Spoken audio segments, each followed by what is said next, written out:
and welcome back to my channel, where I'm going to be revisiting some of my earlier class-related videos, clearing up a few issues and bringing them forward in relation to using the character wizard to create them. The intent is to take my older, longer versions of the videos where I intentionally covered the cleric classes in combination with the class specialization, with much shorter videos that explain just the base class. This will allow me to remove those longer videos as I begin to replace the class-specific specializations covered in the video with their much shorter counterparts.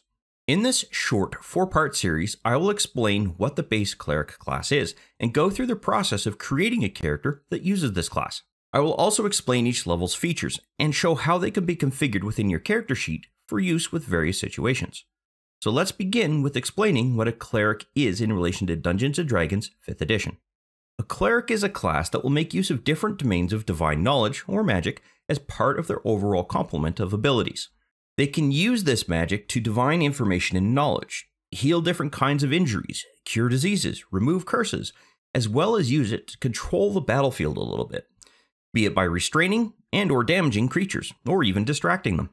This divine magic is usually provided to your character by a god or demigod they have chosen to worship, and this is why clerics choose their class specializations, called a divine domain, at level 1.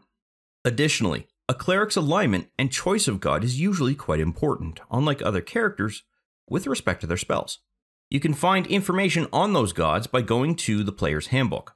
I'm going to go into the reference manual here, and right at the bottom, there will be a number of appendices, one of which is Gods of the Multiverse. There are different worlds, and thus there are different gods. So you'll want to focus on a god that is going to be specific to the world that you're currently playing in. But the one thing I want to point out about these gods is different gods have different alignments, and as a result, they have different suggested domains. And while it's not set in stone, it is generally recommended that if you're going to create a cleric of knowledge, for example, you look through this list and find gods that are associated with that domain, and then choose the one that's more appropriate to the alignment that you have chosen for your character. And this ties into how your cleric is actually going to use their spells, because a cleric's spells are linked to their domain for the most part, or at least the important ones are, I should say. And as such, you are going to receive a number of spells associated with that domain while they go through the process of leveling up their characters, including at level 1. Some of which won't even be clerical spells, because they're being granted by the gods associated with the domain. They will still also be granted access to the various spells that are listed within the clerical spells table. You're not 100% restricted on domain. What the domain gives you is a complement of extra spells that are definitely more specific to the domain you've chosen. And clerics have an advantage in relation to spellcasting in comparison to other classes, because a cleric literally has access to all of the spells that they have available to them at a specific level. So at level 1, your character could select from all of these particular spells, but there's a catch. Even though your character is going to know about their existence, you have to prepare a number of spells. And this usually means that after each long rest, you're going to find that your character has to sit in camp reviewing the spells that they currently have prepared and potentially swapping them out for others. If you don't intend on changing the spells that you currently have prepared, you don't have to worry about doing that. You still have to pray to reacquire the ability to cast them, but that's implicitly part of the long rest scenario. And this is a ritual where a cleric prays to or communes with their god and comes to an agreement as to what spells the cleric is going to be able to cast during the next period between when they stop from that long rest to when they reach the next one. And all of this ties into the various spells that your character will most likely be able to use, while still allowing their selected god to grant the casting of those spells, even if the god no longer directly gets involved in the worlds where they have worshippers. For example, you could have chosen the war domain for your character. In addition to the war domain's list of domain spells, which is here within the actual listing, so you'll see all of these spells here, your character also gains access to all of these level 1 spells. And you'll have to pick and choose as to which spells from this list you're going to want to take with you. These are implicitly granted, so at level 1, you're given Divine Favor and Shield of the Faith. But these ones here, you can choose, and these ones do not count towards your list of prepared spells. It's only this grouping of spells here that you have to worry about dealing with that.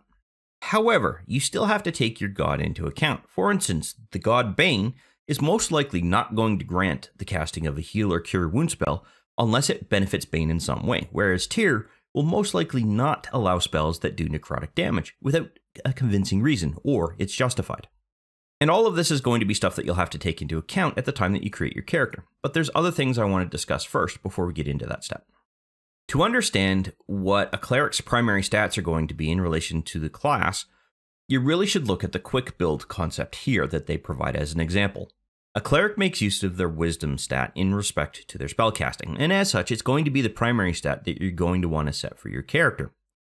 And depending on what class specialization you choose, you might want to make your secondary stat either charisma, constitution, strength, or dexterity in relation to anything else. So this is why you're going to want to plan ahead when it comes to the specific kinds of class specializations that you'll want to take. Now, granted, you're going to get it at level 1, so you're going to have that in mind right from the get-go. And I'll get into what kinds of class specializations, or domains I should say, exist in relation to this class here in a little bit. And there are 2 key ways that you're going to want to play this class. One is from a distance, because you're going to want to lob in damage dealing spells that have quite a bit of range associated with them to mitigate any incoming damage back towards your character. Because a cleric's not really a tank. It can definitely take some hits before they go down, but that's not the primary purpose of a cleric. The main purpose of a cleric is a support role. They're going to try to keep the party alive. Even with domains such as the war domain, there's still a component there where you're better in battle because of that, but you still have to be able to work on being able to keep your party alive, unless there's another cleric in the party who you've decided is going to play that particular side of the role. And different domains do allow for different playstyles, and however, those aren't necessarily locked in stone, because you as a player can definitely bend those boundaries in relation to your character. But to really allow for your spells to pack a punch, be it healing, doing damage, or forcing saving throws in some way, you're going to want to make sure that your wisdom is your highest stat. So I highly recommend you focus on that first, and then choose strength, constitution, charisma, or even dexterity, depending on the class specialization that you're looking at going into. Or if you're going to want to look at a different kind of playstyle, then you'll want to make sure that your stats are appropriate for that. I mean, close-up combat is going to require slightly different stats than somebody who's going to stand at range. Whereas when you're dealing with support roles and you're trying to simply control the battlefield, then wisdom really is already your primary stat, and you can throw the other stats wherever you want to put them. Players who enjoy the support role or working with divine elements are going to be the main group that enjoys this class. And this is because most of the time, that's how a cleric is going to be used within the campaign. Whether it's looking for secret passages, whether it's healing the party, or whether you're lobbing controlling spells into a battlefield to make sure that this particular creature can't attack that particular character yet, because that character is still dealing with the one that's currently engaged with them. And to be honest, that was their original intent when role-playing games first came out, although that has shifted a little bit over the years in additions.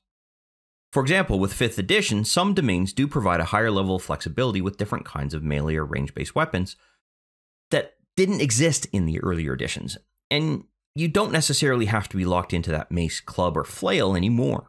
Additionally, different kinds of armor can now be worn and still allow for spellcasting, which was a restriction in a few earlier editions of Dungeons & Dragons that really are no longer applicable to worry about, thankfully.